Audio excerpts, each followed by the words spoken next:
So welcome everyone to this launch and reading for the Best Buy Erotica of the Year, edited by Christian Pan.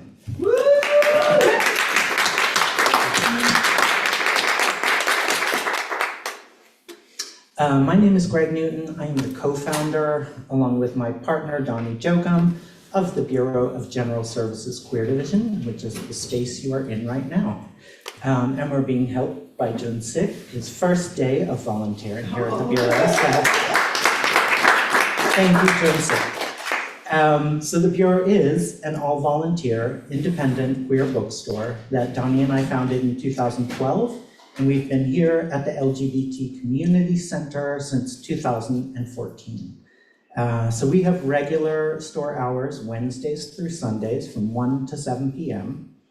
And then we often stay open late for events in evenings. But on weekends, we like a nice post-brunch event. So as an all-volunteer independent queer bookstore, we're dependent on sales and donations to help us keep this project going. So I'm gonna pass around a bag, and especially if you know that you won't be buying any books, we ask you to make a donation, either cash or Venmo.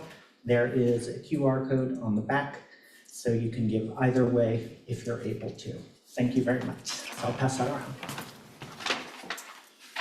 And for those of you watching online, if you would like to donate, you can go to Venmo and look us up. We are at BGSQD.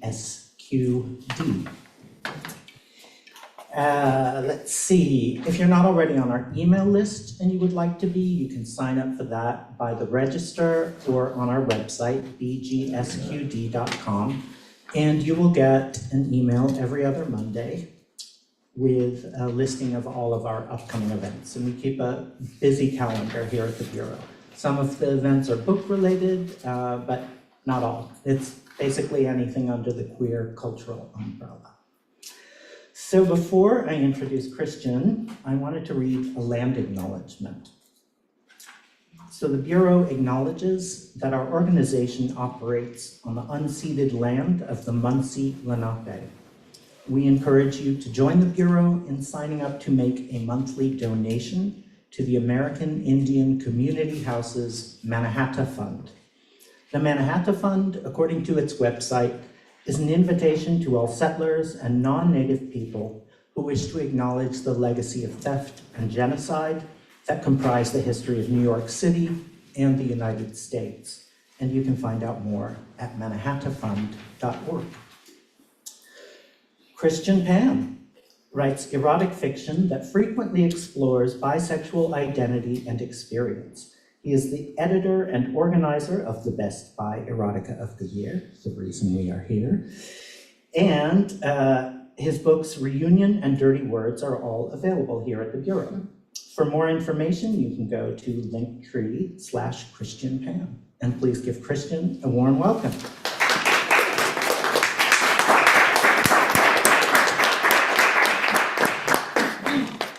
Thank you so much. Thank you all for being here. This is so great, seeing people in person and online. And just want to thank again the Bureau for helping us to make this event happen. This is really great. I wanted to just say a few words before I introduce some of our contributing writers from the anthology to read from their work. Just giving a little context or frame about how this book came to be. According to the most recent Gallup poll, 7.6% of American adults identify as part of the LGBTQ+ community. And I found this piece of news to be pretty encouraging and positive. Maybe feel good to know that there's 26 million of us in the United States right now. But what I found surprising was that of those polled, nearly 60% identified as bisexual, which caused some researchers from this poll to call bi people the invisible majority. And that made me think, like, are there really that many of us? And if so, where are we? Bisexuality can be a little slippery and difficult to pinpoint, especially in a world polarized with either or. It's a sexual identity that challenges the notion that one can only be gay or straight. Often by people have been told that our identity doesn't exist. It's merely a transition. It's a subway stop from heterosexual to homosexual.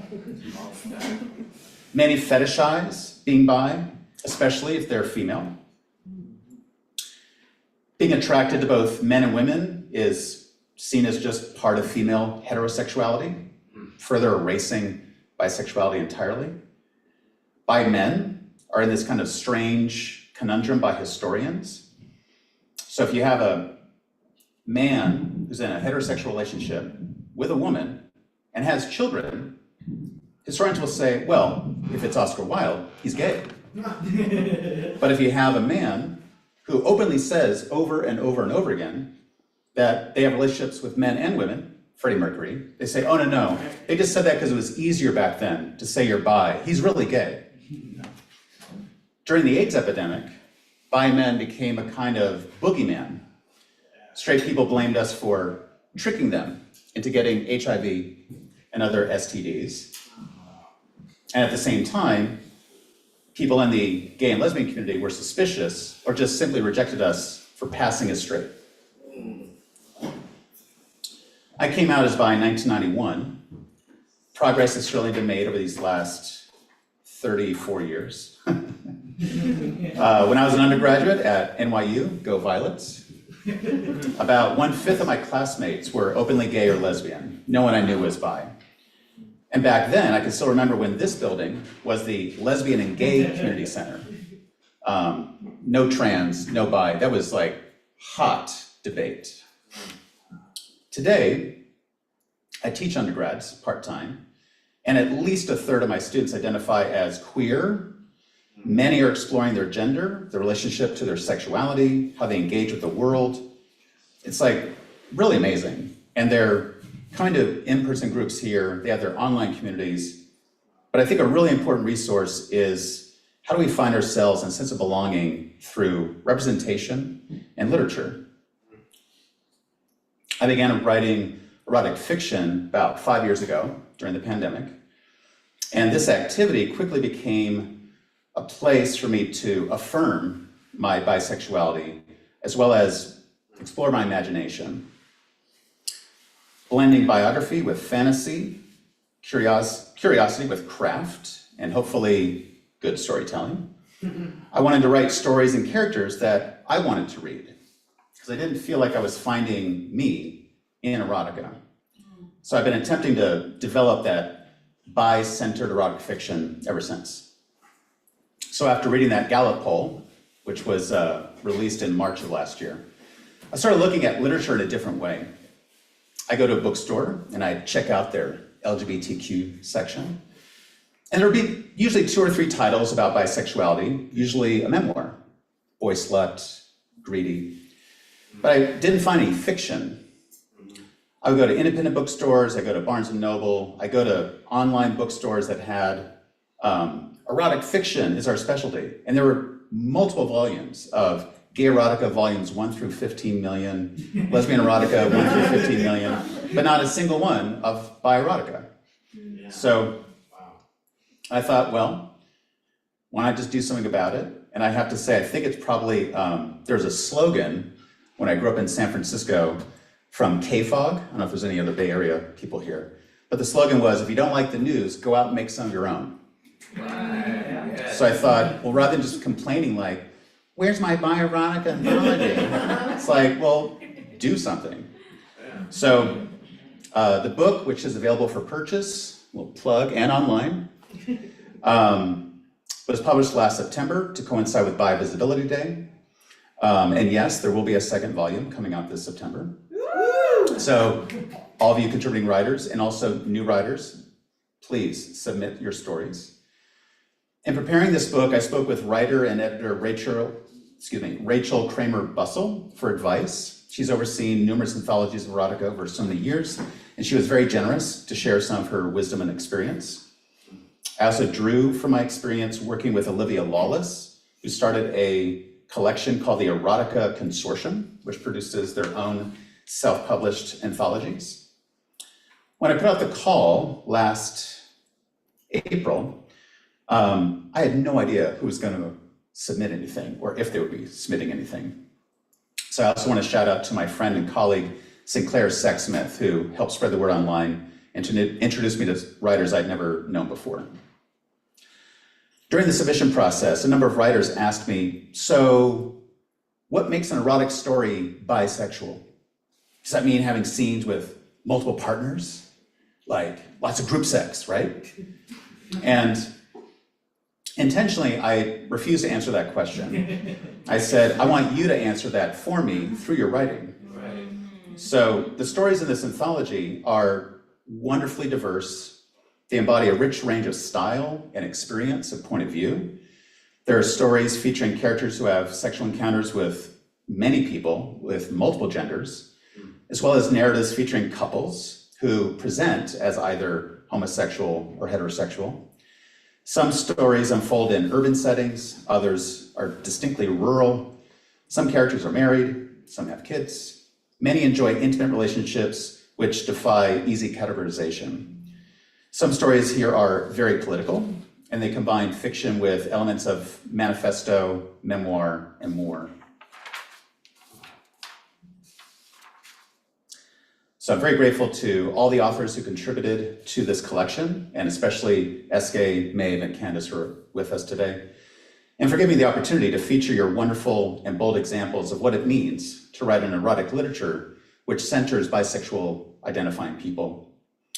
I also want to thank Donnie and Greg and everyone here at the Bureau for championing this book since it's released in September and allowing all of us to have this event to share this with new readers. Thank you all for coming. Hope you buy a book, and let's get on to some quality smut.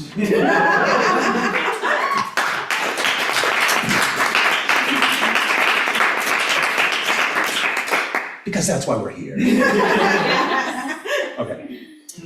So first is Candace Lee, who'll be reading from her story, Gaze. Candace is a sex and intimacy coach, somatic sex educator, erotic blueprint coach, somatic experiencing practitioner, and writer in New York City. She uses experiential, trauma-informed modalities, bridging neo-tantra, sexuality coaching, breath work, and talk therapy to encourage clients to courageously embrace their vulnerability, body, mind, heart, soul, and eros. Please welcome Candace.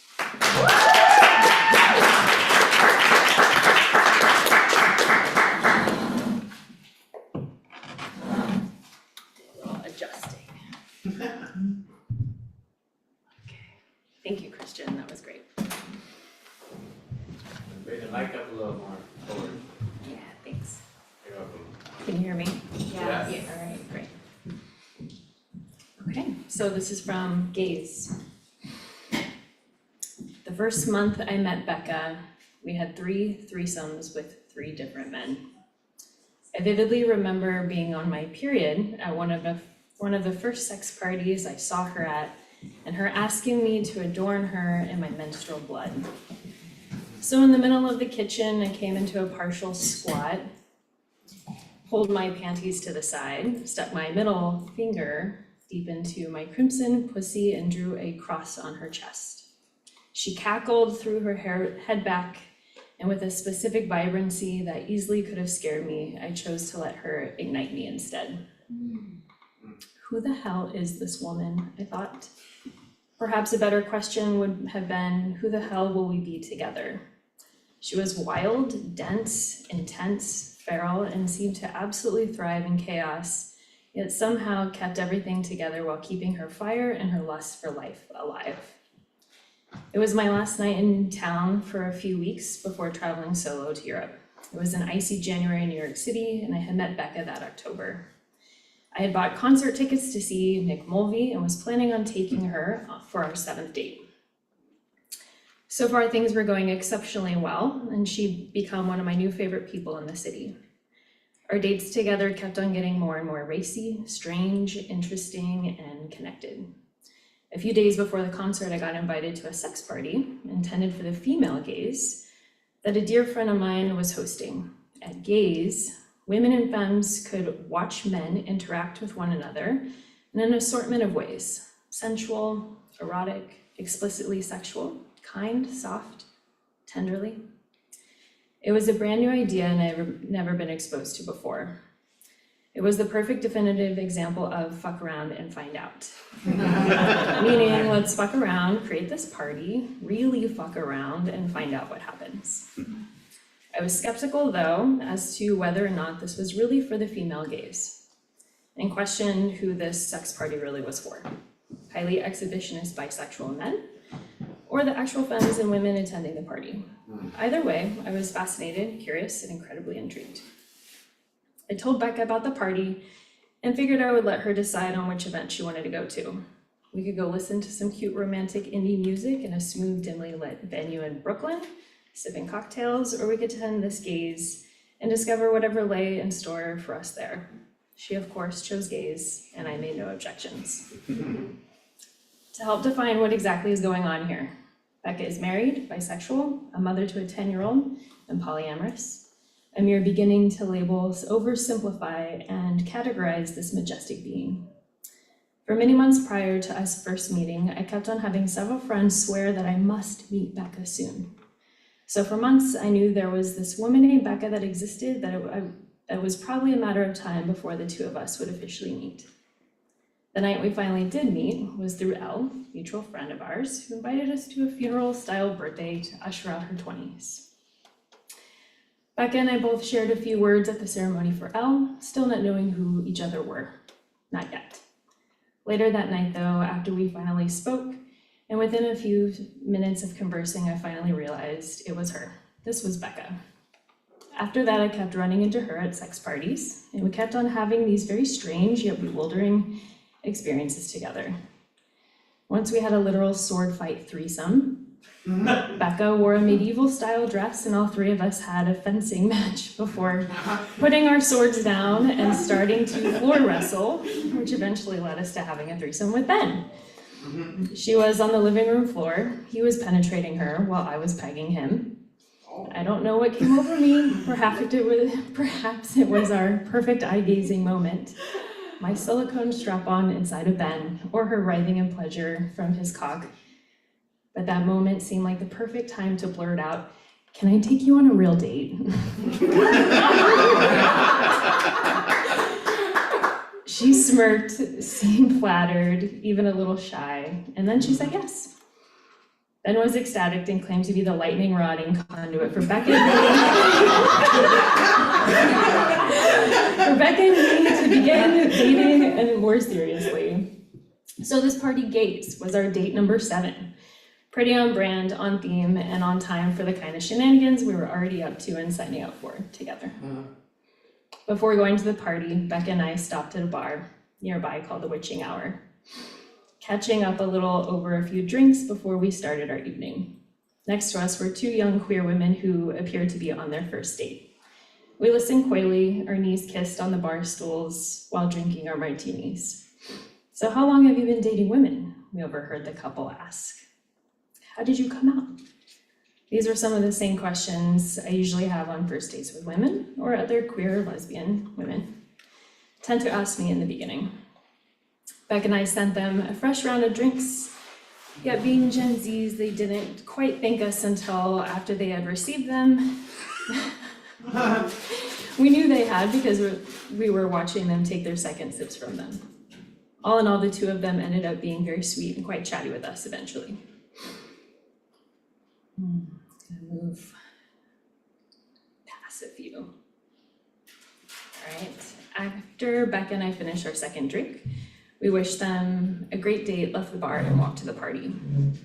When we got there, we were given Prosecco, then directed to wait downstairs in a large open room.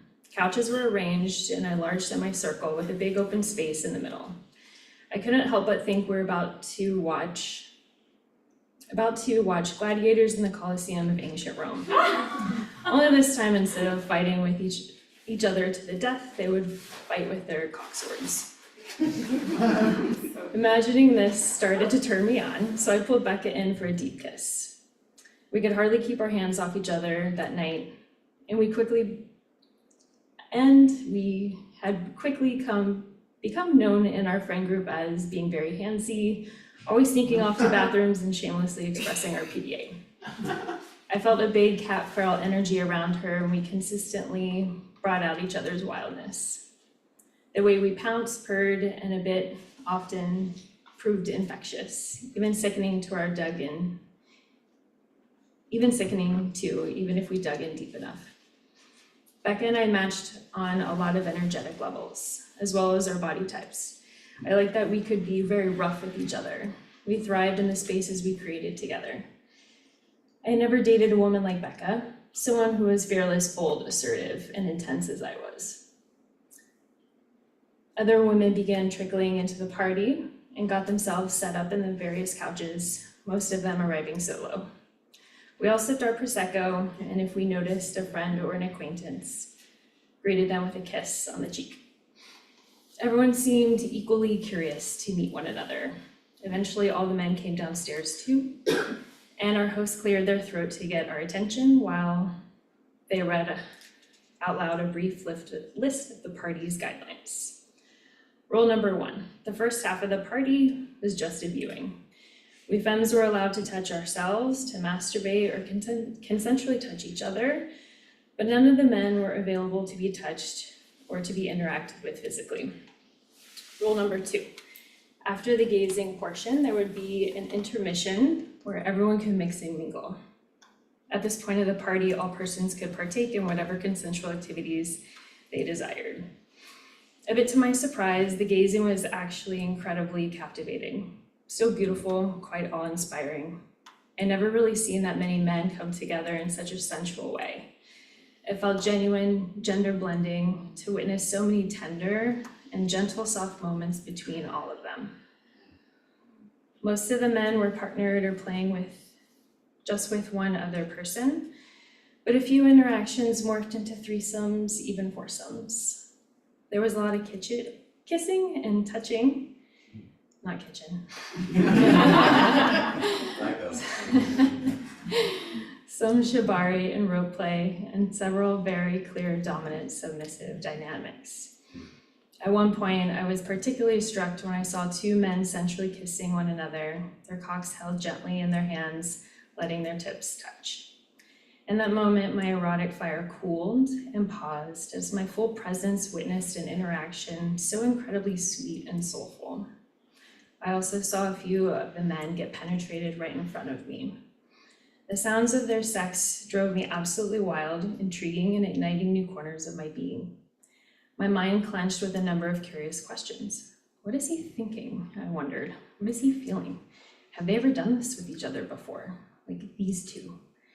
My heart softened in the deepest way. It was a moment of recognizing as well as relaxing, of shifting the narrative I had of men, or at least some men. All of a sudden, every man in the room felt safe. I felt myself in them. I felt no difference between the sexes. I experienced a deep recognition of myself while witnessing their erotic nature. Some of their moans were actually high-pitched squeals, while others were more familiar caveman-like grunts. I heard myself in the room, like I was listening to some of my own past orgasms that I had had with men. I saw old lovers inside of them, as well as felt the desire for a few of them to become my new lovers. The scene was engulfing and intense. It was carnal, yes, but for me, also absolutely spiritual as well.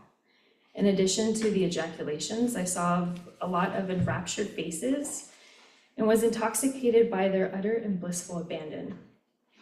Beside me, Becca was vibrating my clit using her portable Hitachi, making me squirm. My hand freely roaming underneath her skirt, gently touching her vulva softly and squeezing the flesh of her inner thighs hard. We watched in disbelief and with amazement, as well as a kind of innocence, a growing hunger, and an almost religious kind of rapture. While my eyes were looking elsewhere, I felt absolutely present in touching her. She felt so damn good. Her sacred opening was juicy, and my fingers slid into her quite easily. I was aware of her sounds, her turn-on, as well as my own sounds and turn-on, while several encounters happened in front of us, a few feet in front of us. I reminded my eyes to travel slowly, to take in every detail of this moment in. I wanted to give my presence and my gaze to each man in front of me deliberately. I let each of them affect me and let myself feel through them. I studied their eyes, whether they were open or closed, and whether their gazes met. I studied the rib cages, noting the rhythm with which in which they breathed. When I saw some beginning to sweat, I zoomed in, focusing my attention on each gorgeous and salty bead running down their skin.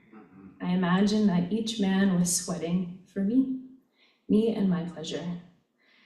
Their movements and their moans, their public sharing of their erotic energy, all of this was for me and Becca, I thought, so that we could have an incredible night of intimacy together. Their expressions of Eros fed mine. It was a moment that I knew was special, a treasure, and I know could never be replicated. ... There's many more pages to that.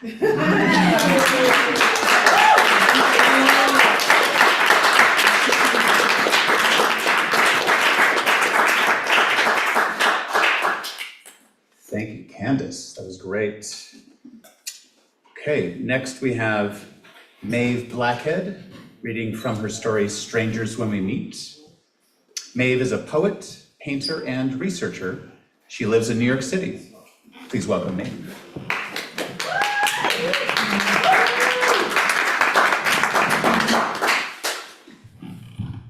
Thank you.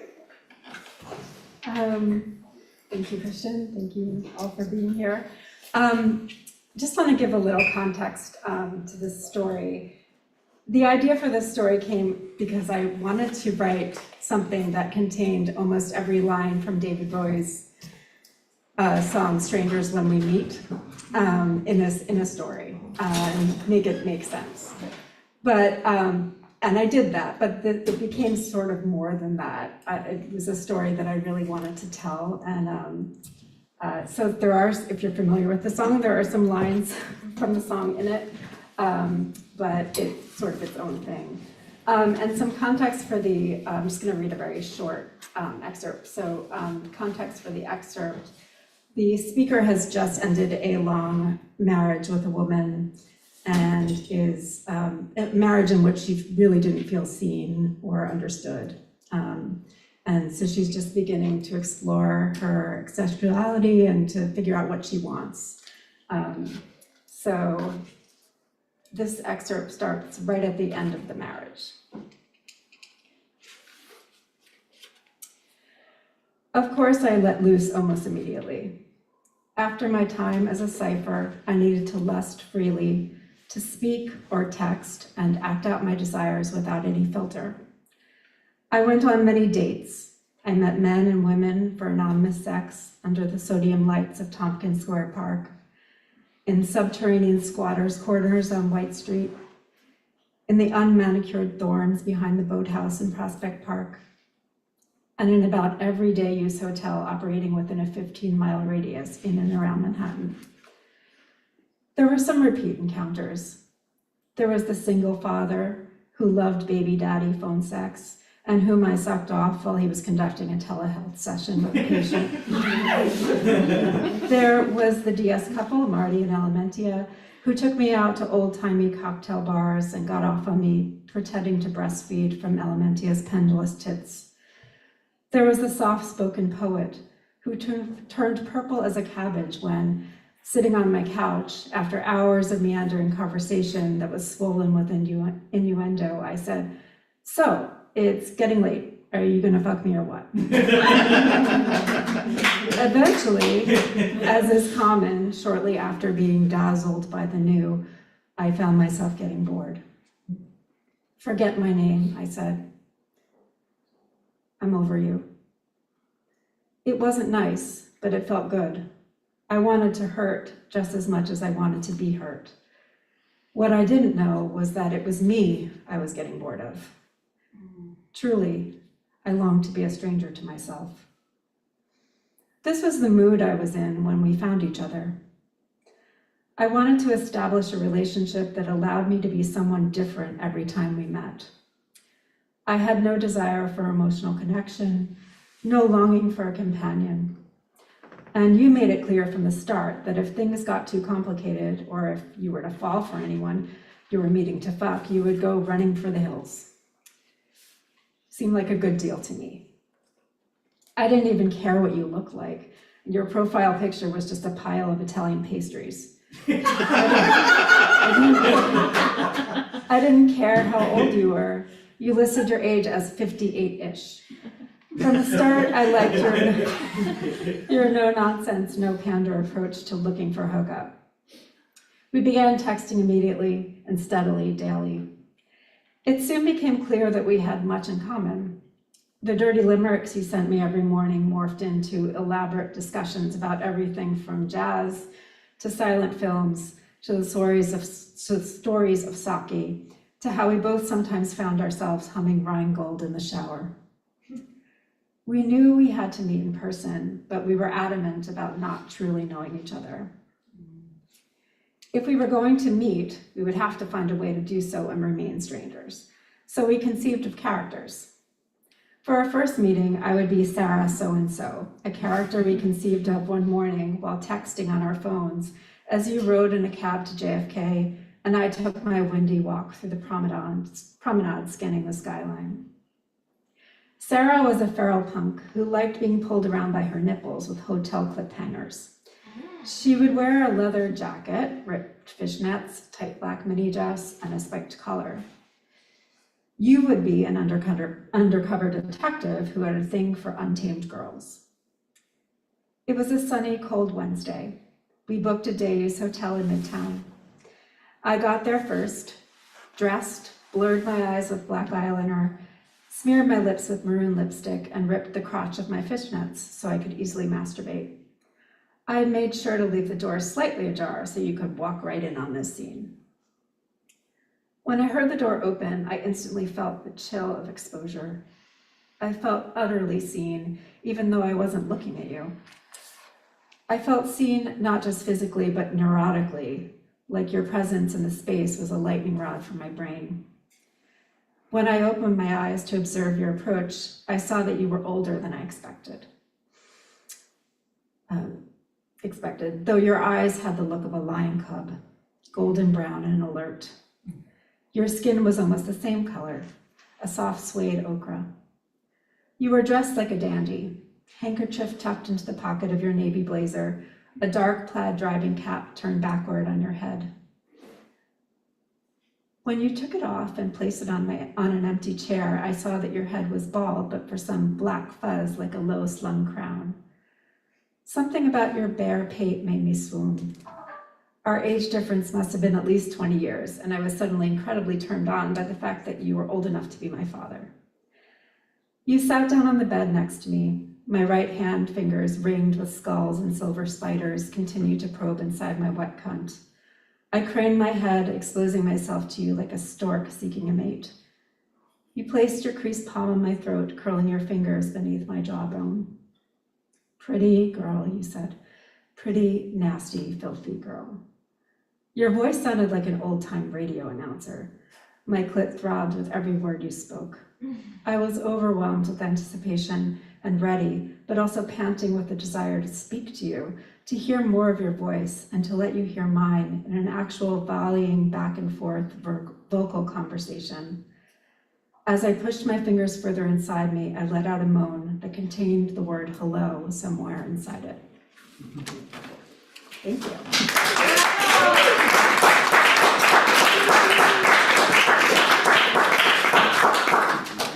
Thank you so much, Maeve. Okay, next is S.K. Kaba reading from Vista the V, a polyamory story. S.K. finds the complexity of human nature and creates romantic and erotic love stories that celebrate the LGBTQ community, people of color, and interracial relationships. You can find more about her at www.skkaba.com. And I just also want to mention there's other books by S.K. there in addition to the Best Buy Erotica volume. Please welcome S.K.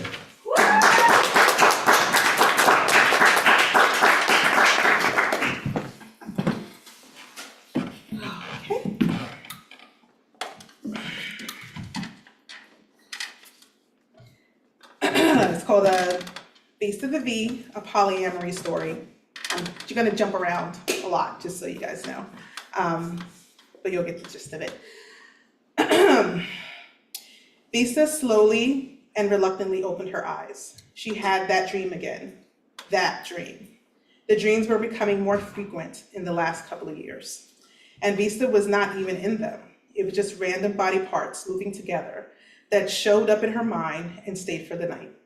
Their bodies looked nothing like her own either. The ones she dreamed about were thin, always thin. Vista wasn't fat, but she had to continuously tell herself that. But after 2 children, the extra weight never left her, leaving her fuller in her breasts and thighs than she wanted to be. Vista dreamed of people that looked nothing like her, doing things she had never done. But it didn't change the fact that she woke up with damp underwear and the urge to touch herself. She heard the shower going and knew that Omar was in the bathroom getting ready for work. She looked over at the time, 6:41 a.m. She had about 19 minutes before the girl's alarm went off, and probably another 7 before her husband came out of the bathroom. She only needed 4 minutes tops, 2 if she used her vibrator. She stared at the drop-down ceiling in her room, and her left hand moved to her inner thigh. It traced the stitching of her panties. Vista paused, then gave herself permission to slide an index finger inside of it. Her lips parted in a sigh as she felt the stickiness inside of her. She touched her engorged nub and enjoyed how silky it felt. Vista used 2 fingers and rubbed in a circular motion and remembered her dream. Oiled up bodies, one tawny colored, sitting on top of an Icelandic skin-toned one, facing each other. Their bodies moving against each other, hard nipples flicking against the other. Vista moved her hand from the inside of her underwear, held open the top part with her right, and put her entire left hand down there. It was as warm as an oven between her thighs, but she didn't stop to think about that. She was on a mission. Vista moved her finger into the entire length of her vaginal lips and slid her middle finger deep inside of her. She let out a soft sigh again and slid 2 fingers back up all the way to the top of the nub, then back down again, up and down, in and out. She remembered the 2 women having unbelievably intense sex in her mind and moved her fingers faster. She thought it would take her long, but her body temperature rose quickly. Her thighs began to shake, but she did not stop, not until she felt the heat rise across her midsection. She pressed her finger against her clit hard as her orgasm overwhelmed her, stopping just short of the big O. If she wet the bed, Omar would know. Vista was intently reading emails from her senior marketing manager, who scheduled a meeting at 10 a.m. That could very well have been a memo. But alas, her boss liked meetings. She opened up her workbook and compared the numbers based on a pre-approved budget when she heard a voice. God, you are gorgeous. Vista looked up and there was a woman standing in front of her cubicle. The woman stared at her in awe, and Vista found herself staring back. She was a mousy brunette with a small heart-shaped face, her lips slightly plump, and her blue eyes covered by pink rectangular-shaped glasses. Her pencil skirt was teal, and her white blouse cut into her cleavage a little too deep, but Vista found that she didn't mind that at all. Her skin was lighter than hers, but also had an olive tone. The woman spoke first. Sorry, that was awkward of me. She raised her hand for a handshake. I'm Miriam. Vista stood up and took her hand. Hello, Miriam. I'm Vista, and thank you for the compliment. Where are you from, Vista? You look Middle Eastern to me. Jordanian, said Vista. Both my parents were born in Jordan. Then we're almost neighbors, Miriam said with a smile. I'm 2nd generation born Lebanese. Well, it's nice to see another face like mine in the office, Vista said. Very nice to see. Miriam smiled at her and absentmindedly looked down at Vista's full pink lips, then back up to her eyes. When Vista sat back down and stared at her computer, not really seeing any words, she was thoughtful. Miriam looked like one of the women in her dream that morning. She was the right height, body, and fit, but her bottom poked out more. She had a flash of her dream and found herself wondering what her nipples looked like. She shook her head roughly. Oh my God, she said to herself out loud.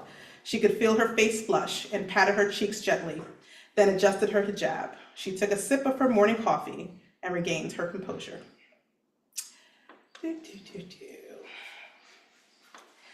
There's a new manager that started today, Visa said to Omar after the children went to bed. Oh yeah, Omar said distractedly. He sat up in their queen-size bed watching TV. She curled up next to him, tucking her feet behind her. Yes, she's Lebanese and we have that in common. And I think she's beautiful, she practically whispered. Omar slowly turned to his wife. At work? Isn't that a little too close to you? Visa didn't answer. They stared at each other for a moment. Do you really want to go down this road again, V? We lost everything because of what you and the imam's wife did. We were here because of it. It was just kissing, she implored. But you were caught, V, he said to her. You were caught and disgraced then. You don't have to remind me, Omar, Visa said with a roll of her eyes. I was just letting you know. We talked about honesty moving forward. This is me being honest. I am attracted to this woman. Omar sighed. I understand. Forgive me. I didn't mean to make you feel bad about your attraction. I'm still getting used to this part of you. She reached over and touched his hand. You've always known about this part of me, love. I've always been this person who easily falls in love with men and women. I just didn't act on it until Jamila. So what do you want to do? Because I already told you that I refuse to be a barrier to your happiness. Do you want to pursue her? Her husband asked her seriously. But Vista laughed. I don't know how to pursue women. Omar gave her a sly smile. Do you want pointers? I can be your wingman. That made Vista laugh even harder. She moved closer and kissed her husband. I don't think that will be necessary in this case. We work together, and even though she is not my direct boss, she is a manager, so nothing is going to happen. I just want to be honest. I just want to be open and honest with you, like the books say. Ah, the books, he teased. Omar returned her kiss. Thank you for your openness and honesty. He kissed her soft lips, and then again, pulling his wife closer. She allowed it, wanting to be close to him. Omar's acceptance of her romantic attraction to women was extremely attractive to her, and it made her love him all the more. Straight sex, blah, blah, blah. We're not doing that.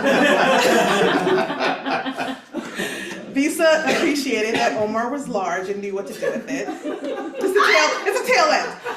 She wrapped her legs around his back and held on as he moved inside of her, continued kissing on her lips and neck. She found herself getting lost in her lovemaking and thickness of him, the hair on his crotch rubbing against her already sensitive gland. She began moaning uncontrollably, squeezing him from the inside, making him moan. He moved faster, harder into her. She climaxed, her body shaking from oh God, why can't I read? Her body shaking from euphoria.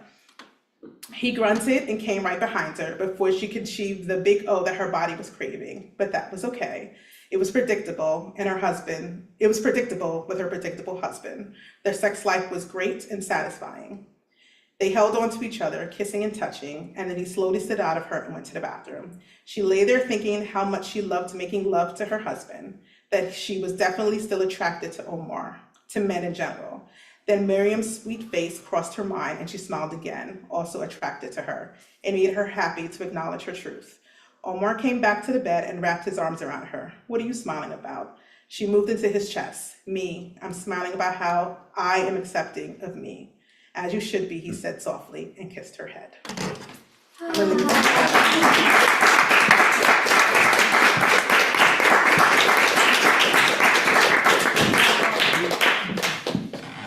Okay, one more passage. This is from my story in the anthology called A Brief Introduction to the Bisexual Closet. It's all about the title. It's basically 3 story threads in one, so this is 2. And thank you again to SK, Maeve, and Candace. It's been great listening to you. We were at her apartment in Brooklyn Heights. We'd enjoyed an Italian dinner at this cute place right near the bridge, and the temperature was cool enough for us to sit outdoors. They have a really spectacular view of Lower Manhattan, and it made the whole moment feel romantic and good. When I asked if she wanted dessert, she shook her head and smiled. She said, She had something sweet for me back at her place and asked if I wanted a taste.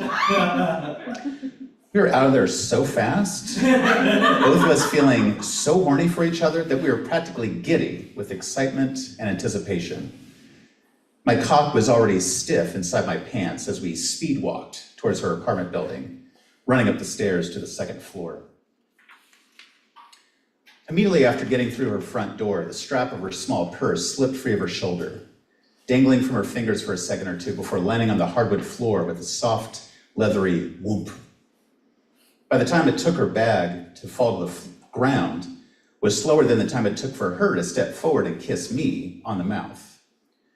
Her passion was fierce, her mouth and tongue slippery with fleshy fire, her soft lips pushed hard against mine, and her curves crushed me with their sensual muscularity. This was our first kiss, and she made sure that it was complete, body to body, toe to chest. Her passion was so forceful, in fact, that she pushed me off balance, forcing my back to hit her front door shut behind us. Slam. The whole thing was sweet and hilarious, making us giggle like teenagers. Our laughter beautiful in sound and warm in feeling, rising effortlessly from the depths of our stomachs. Her initial gambit with that kiss, if I were to guess, was intended to be confident, to exude a sultry sexuality like something out of a movie. The idea of how you're supposed to be on a date and want a hot night of passion. Instead, our first kiss ended up being awkward, a little clumsy, like something teenagers might do, as well as so-called grown-ups who haven't had sex with anybody for a while and feel a little out of practice. For my money, though, that little fumble was a big gift. It broke the tension between us and let something else enter the picture. The whole situation between her and me instantly became more sensual and relaxed, way more hot than any fucking movie. Because this moment had suddenly become real, and I could tell that she felt it at the same time, too.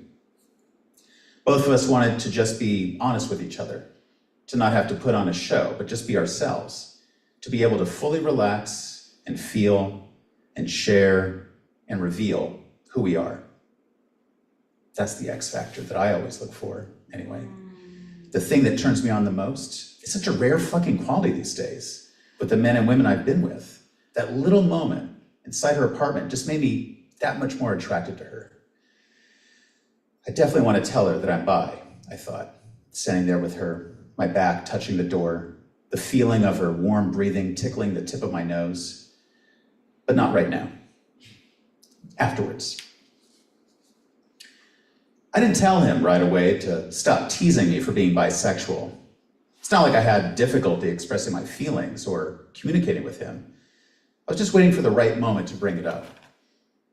In my experience, talking about my bisexuality with gay guys tends to end up with us getting into an argument about how my bisexuality is just a phase, or that being bi is not really a legitimate identity, that I'm less queer than being gay.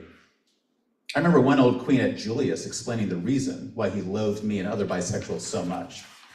It was because you have the pleasure of being gay, but the privilege of being straight. I wanted to bring it up to him, I really did, but I wanted to make sure that the moment was right. Right now, not a good time. We were standing inside his shower. I just finished lathering up his back with a fresh bar of soap, and the smell of peppermint felt soothing. I told him to turn around so he could rinse. Facing me, I watched as he closed his eyes and tilted his head upward, letting the warm water run through his thick black hair and cascade down the smooth muscles of his back. He let out a small moan, and I gave his lips a brief peck. Even with the hair of his goatee wet, the hair around his mouth still tickled whenever we kissed. I looked below his hairy chest, down to his waist. His cock was half erect and hanging slightly towards his right thigh. Rivulets from the shower head poured down and around his torso, front and back, including his waist. I brought the soap to his crotch and gently began to stroke it.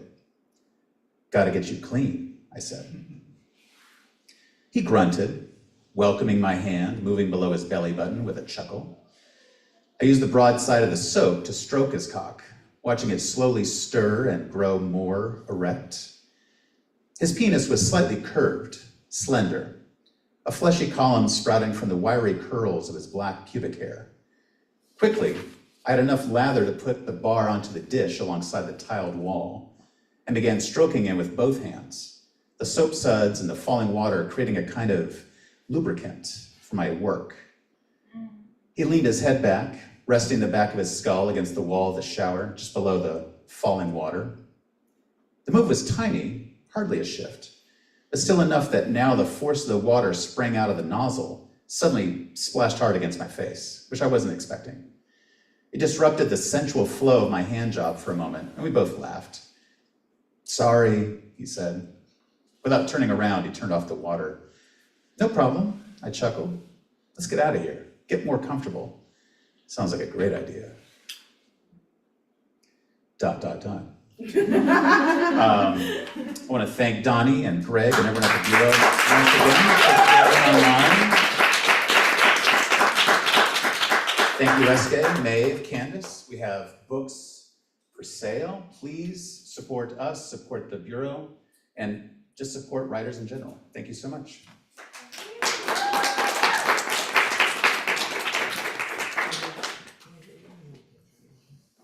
Sure. Good night, online audience.